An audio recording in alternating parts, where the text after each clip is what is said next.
I'm going to try to figure out how to set my phone here. That way I can not be moving around so much, but we'll see how that goes. Well, for those of you that have not met me in person, my name is Brandy Wolf. I'm the Executive Director of the Chamber of Commerce and Tourism Commission here in Sullivan County. And welcome. And I want to welcome Mel here with us to speak with us on mental wellness. Awesome. All right. Well, thank you. Like Brandy said, my name is Mel Kirchner. I am a director at Harsha Behavioral Center. We are an acute psychiatric hospital over in Terre Haute. We serve most of Indiana and actually most of Illinois. We get patients from all over both states. I've worked at Harsha for 10 years and in mental health for about 17 between residential and Harsha. And I'm going to be talking about mental wellness. I'm going to actually hit on some statistics first, and hopefully, Brandy, you can hear me okay, right? Okay. Like I told Brandy, I'm actually in my car. I was having some internet problems this morning, so I frantically got in my car to drive to work and didn't quite make it, so I apologize. So I'm just going to talk about the pandemic in general to start.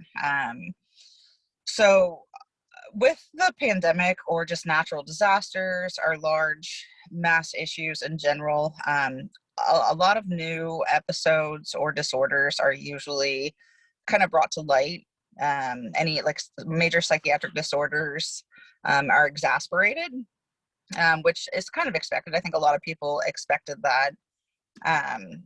There's also development of trauma or stressors related to disorders, just acute stress disorders, PTSD, adjustment disorders, things like that. And then the symptomatic stress response that doesn't always meet the diagnostic criteria of a psych disorder, but that like people deal with on a daily basis with the pandemic. And then historically, mental health disorders, suicide rates, alcohol, and drug addiction increases during pandemics and natural disasters. And when I say natural disasters, like years ago with like Katrina, there's also been some natural disasters abroad in different countries too, and they track a lot of the mental health and suicide rates then, and they increase. Alcohol use is one of the main ones. I think that's been a concern throughout the pandemic, just especially the recovering addicts that are out in the communities. They really struggle with not having in-person meetings and events and things like that. And so there's just a different school of thought. And a lot of people have seen that that's been split throughout the pandemic. A lot of people are for quarantining and can get along with it, and then some people just are not. They have trouble functioning. Sorry, I'm going to keep moving here. And I'll have people ask questions toward the end. I'm also going to go over some other statistics here. Suicide was the 10th leading cause of death in the United States, and this is data from 2019. We haven't seen the data come out from 2020 yet. It takes a little bit of time. It claimed the lives of over 48,000 people just in the United States. It was the second leading cause of death in individuals age 10 to 34. I think that's probably surprising for a lot of people that young, but it's the second leading cause of death. And then it's the fourth leading cause of death for ages, I think it's 35 to 54. I didn't write those numbers down, so I can't quite remember, but I'm pretty sure it's the 35 to 54 age range. There are also 2.5 times as many suicides in the United States as there were homicides. So I think that surprises people sometimes when you put all the numbers together. And then, so I'm going to talk a little bit. I'm going to try to adjust my phone here that way. Sorry. A little bit about mental health in the workplace. I know that's something, Brandy, that you wanted me to touch on a little bit. So depression interferes with a person's ability to complete like physical task jobs. So for people that are like in warehouses or assembly line type things, depression actually, it can affect their job more than what people realize. And it also can affect cognitive performance as well. So, I mean, in all honesty, it could be affecting kind of the bottom line of an employer if you're not checking in on your staff. And there are different ways that employers can promote awareness about mental health and stress management. We try to do some of those things here at Harsha. It is difficult, and I know with a lot of employers, it's been rough the last few months with the pandemic, with getting staff hired. The staff you do have are working crazy hours sometimes and working extra. So it's hard on them, and it's important to check in. And actually, a lot of people don't realize it, but the workplace is actually an optimal setting to create a culture of mental health check-ins, just because there's already structure and communications in place. So it's easier in a work environment maybe than even like checking in with friends, because of those structures already being in place and the programs and policies, and then the support networks. One of the main things that employers can do, just to kind of touch, is to offer healthy incentives, or incentives for healthy behaviors.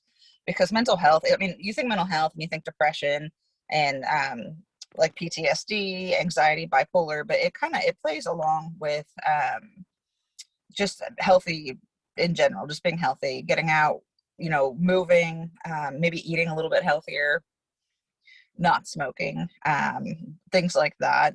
So just incentives or reinforcing those types of behaviors can kind of start the wheel turning to help with better mental health.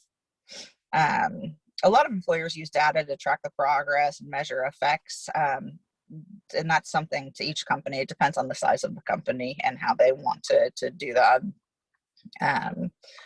So some other things is just offering, or I guess action steps that employees can take. Make mental health assessment tools available to employees, and it can just be like a small survey, just so they can do like self check-ins, because maybe they're having a bad day, maybe they've snapped on a few employees, maybe they just need to take a step back and be like, you know what, it's not their fault, I'm having a bad day, things like that. That way they can just kind of self-regulate. And then there's also subsidized like clinical screenings or depression screenings that you can get from like qualified mental health professionals. You can do like the EAPs through different contracts. And I realize not every agency. So we are a mental health agency. So we're super lucky that we have therapists and psychiatrists in the hospital, but not every agency does.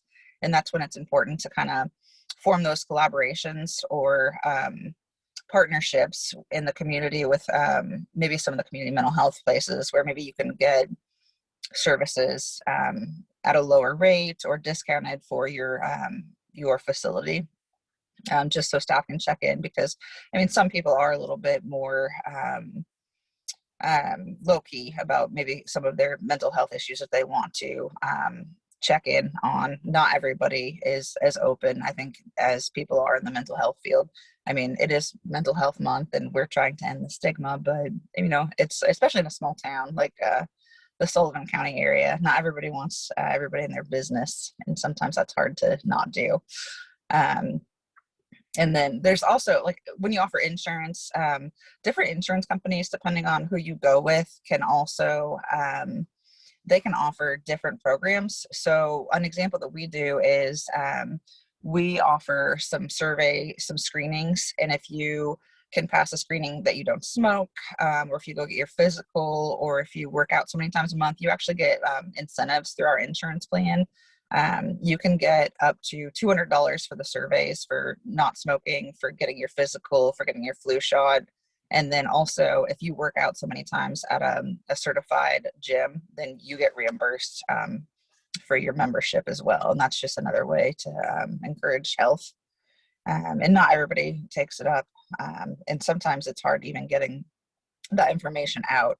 As much as we advertise it or push it out to employees, I still hear people, oh, I didn't know we had that. Read the newsletter.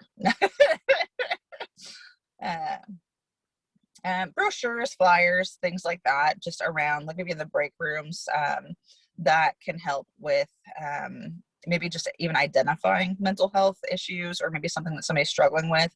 because sometimes those aren't, maybe you as a coworker might see something, but maybe they don't realize that they're struggling with something. And that also brings me kind of around to, I mean, just honestly check in with your coworkers, ask how they're doing. If you think that they're having a bad day, or you've noticed a few bad days, ask like, hey, is there something going on? Can I help with something? Just as simple as that. Um, trying to go through my list here in my head. Sorry. Relaxation activities or spaces. So I like telling this story because I still am a very type A, high stress person.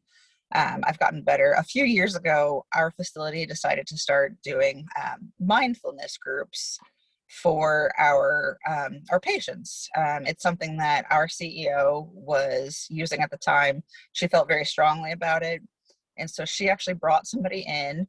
And before we started implementing it with our patients, she wanted all of our staff to do it. So every day at 2 o'clock, we'd have to stop whatever we were doing and go down to the gym and participate in this mindfulness. And I was probably the most angry, upset person. I was like, GD, I've got stuff to do.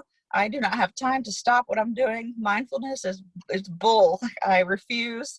But I took my mat and trudged down to the gym. And after a couple days, I had trouble shutting off at first, but it's something I still use to this day. And I like telling people that because it's just one of those cockamamie things that you think mindfulness, like sitting for like 10 minutes and just concentrating on something besides what you're doing seems counterproductive, but it is something that works. We still use it for our patients in the hospital.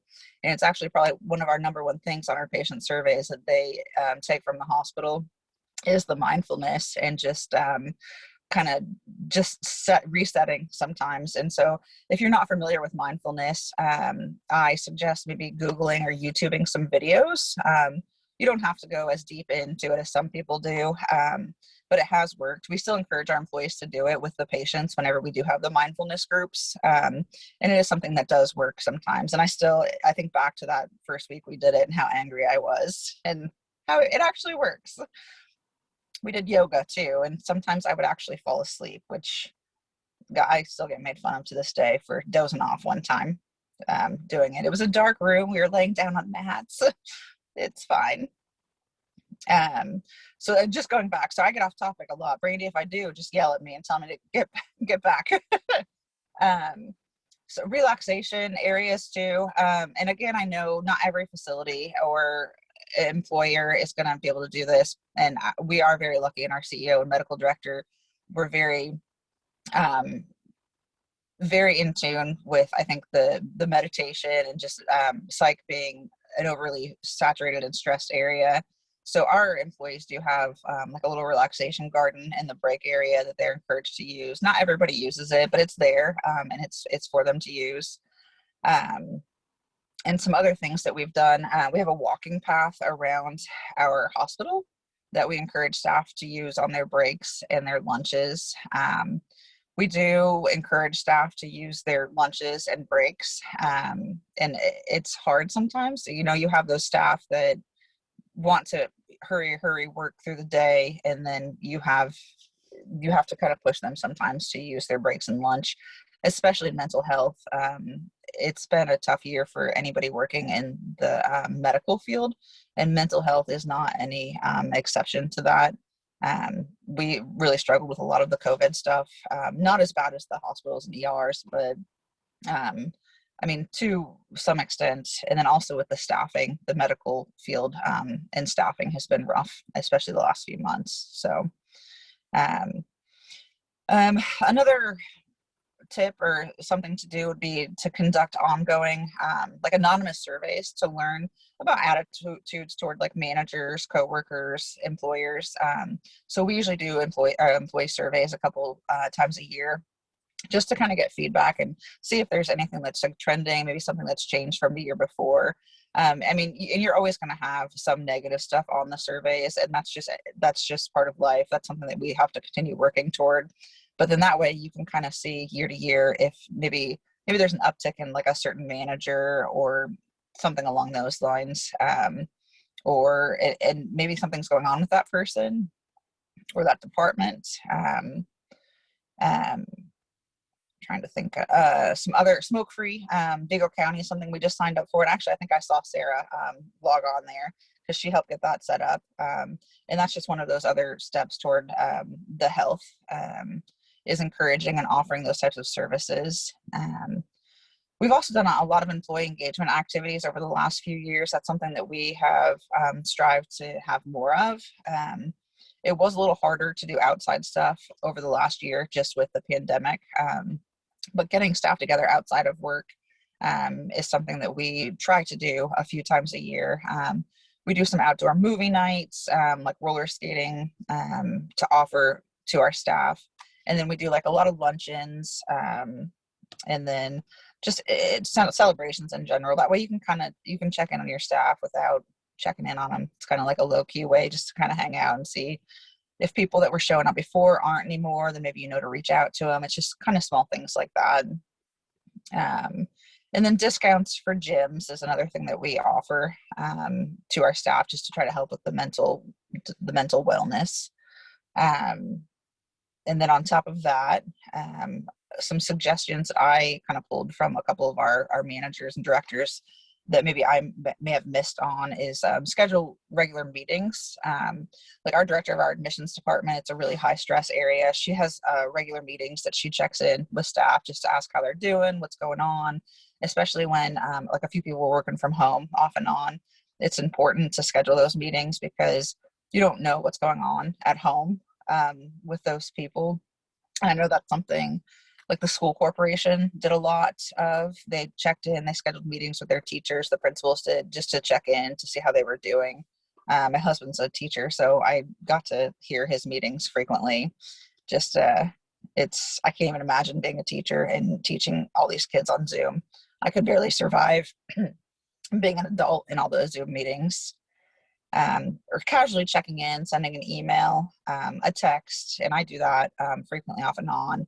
I was really bad about checking in. I've gotten a little bit better. I've actually had to kind of remind myself a few times.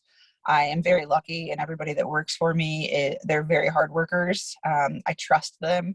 So I often find myself not checking in as much as I should. But over the pandemic, I had to make a mental note to start doing that, just because it really affected people differently.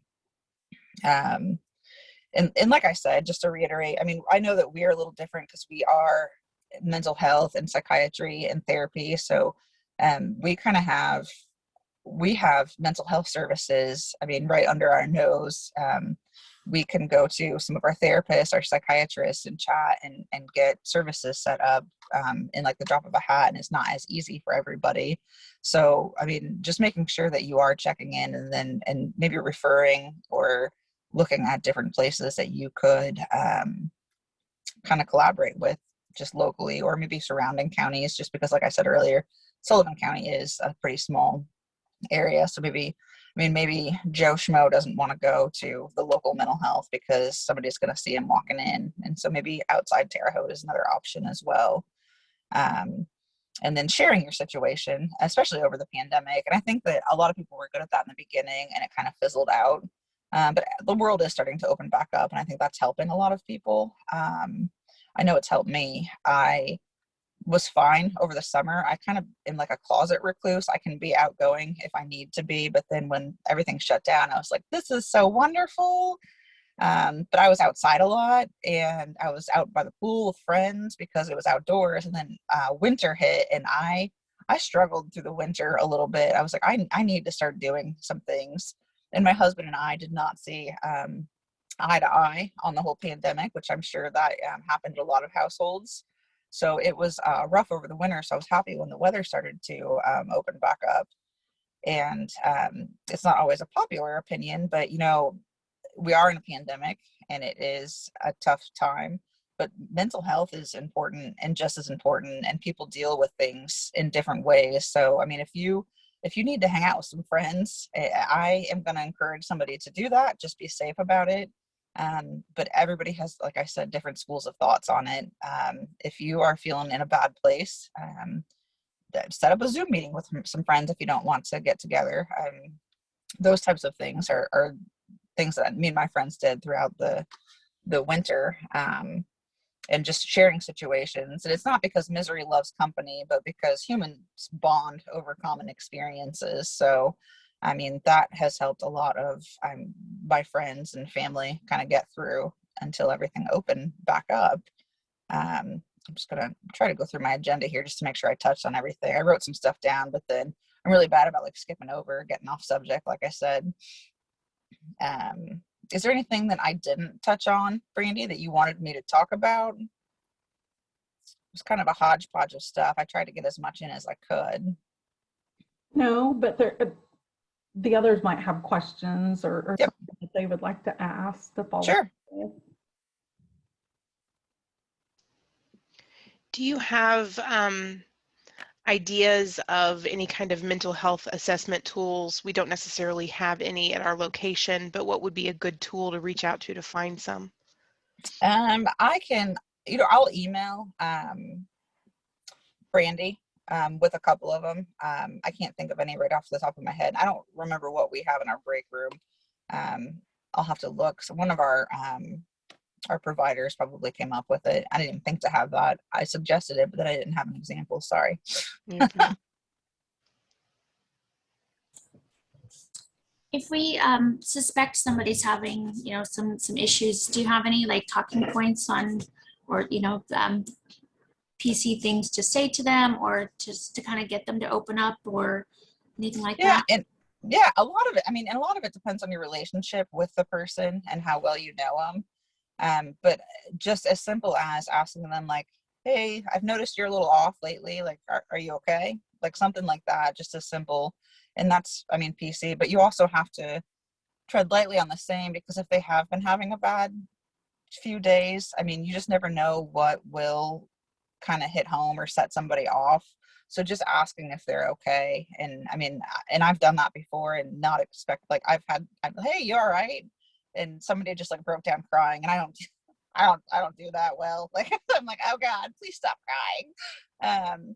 But then you know that something is going on, and then you can also maybe continue the conversation and ask them, are you, is there somebody you can talk to? Things like that.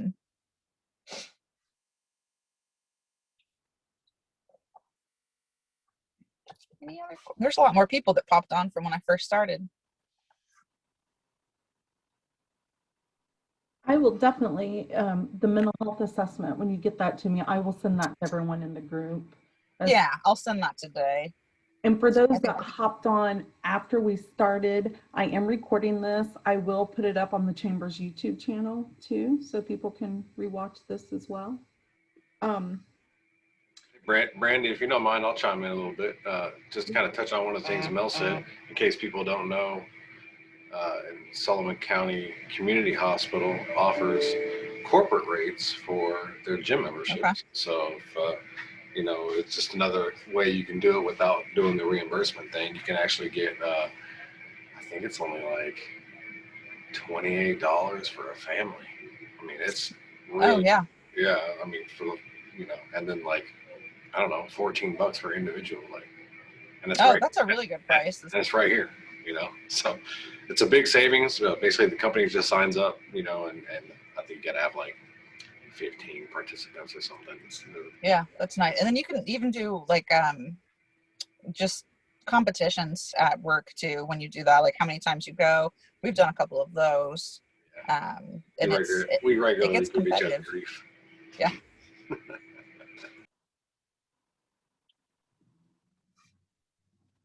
My husband's work does participate in that. So it is a very good program that the hospital does. I do recommend that. Yeah, we actually, it's been, I think, I don't know, but most of you guys are probably in Sullivan. I live in Sullivan County, but like I just sleep in Sullivan County. Like everything else is in Terre Haute. That's just the way that my life has worked out because of where my husband and I work. But when I worked at Jabot, the residential facility years ago, they did a membership with Cobblestone Apartment Complex, and you can get access to their pool and their gym, and that's been nice too because there's a lot of employees that did that. I actually still have it. Yeah, in this era of becoming more employee competitive in the marketplace. There's a lot of companies resurrecting the idea of company gyms, basically on site. One of the biggest employers in Terre Haute has one, Advix. They have a really nice company gym, and guys, you know, they have smoke breaks and then go and do a little 15-minute workout on their smoke break. You know, but it's just, but it's the age-old liability, you know, debate of having a gym during working hours kind of thing. But no, it is something nice to just have the county hospital right down the street with their Yeah. fitness center. I just read an article not too long ago, and it's something that we've kind of tossed around, but we haven't committed to. I don't know if any of you guys have seen it, where if you employees that don't smoke, they actually get more vacation time a year. That's something that's been kind of trending and going around. So if you can test that you don't smoke, there's different tests you can take, which we know which of our employees smoke and which don't. I'm sure a lot of you guys do as well if you work in a smaller place. And then you ended up, I think that they're doing like 2 to 3 days extra of vacation a year if you don't smoke, because they're saying that the people that do smoke end up eating that much time basically in their breaks. Oh, that's a good point. And Advix has, you know, they're in the South Industrial Park for anybody that doesn't know who they are, and they have about 550 employees. And they're one of the largest staffing employers, you know, in the area. But no, they did that same study, and they're like, well, I mean, it's not fair to the 70 or 80% of the rest of the staff that doesn't smoke, you know. So they're like, all right, well, you know, you get 3 to 4 smoke breaks a day, and a lot of them take that break in the gym, you know. So it's pretty cool. Yeah, that's I like that idea a lot. And that's something when we built our new hospital a few years ago, a lot of us did want it, but then it ended up, it wasn't a good time, but there's still talk about it. And I would love it. I am pretty active, and I'm a runner, so I enjoy being active. I think it'd be nice to have a gym, but I also am also a worker, and I tend to work sometimes. I don't know if I would actually stop work to use the gym. I think I'd have to actually leave the facility. But yeah, speaking of like, you know, the mental aspect of this all, though, that's a nice little mental break.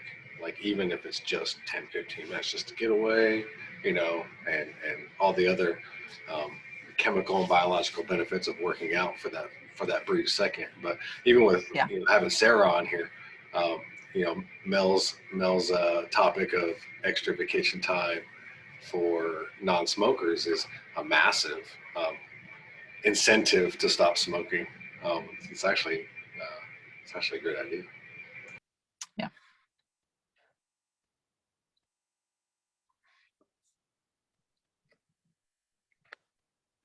Mel, you had mentioned earlier, this is a little off the work topic, but we do have a school board member on here, that 10-year-olds tend to, if you could repeat that statistic and what to look for in them.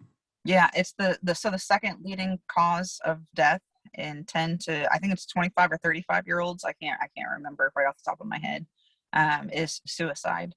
And so with the 10-year-olds, I mean, you're looking for changes in behavior. If they were happy-go-lucky before, then all of a sudden they kind of stop talking as much in class. If they're emotional, which is kind of hard too, because they're also, that's about a time for kids to be emotional. So you're checking in on them on a regular basis, but it's just a sudden change in kind of behaviors is one of the key factors. And then again, just checking in, asking questions, and then make sure you are getting them help if there is something going on, even if they are just emotional and you're not sure about why. I mean, it wouldn't hurt to take them to talk to somebody.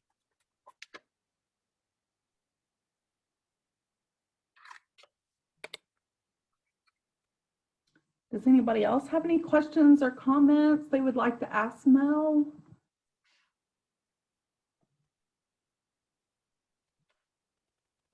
Well, Mel, I appreciate you very much being our speaker this month. This is a No problem. taboo topic and one that needs to be talked about more. And I think it's very beneficial what you've told us. Awesome. Well, I'm glad that I could participate. I'm not a morning person, so it was hard. Thank you. We appreciate you. No problem. And then I'll get those assessments sent to you, Brandy. I'll look and see if I can't find them in our policies before I send them. Thank you. I appreciate that. And then I will send it to everyone in the group, and I'll keep it on file for others that might watch this later and want one. Okay. Perfect. Thank you, everybody. Have a wonderful Tuesday. See ya. Bye-bye.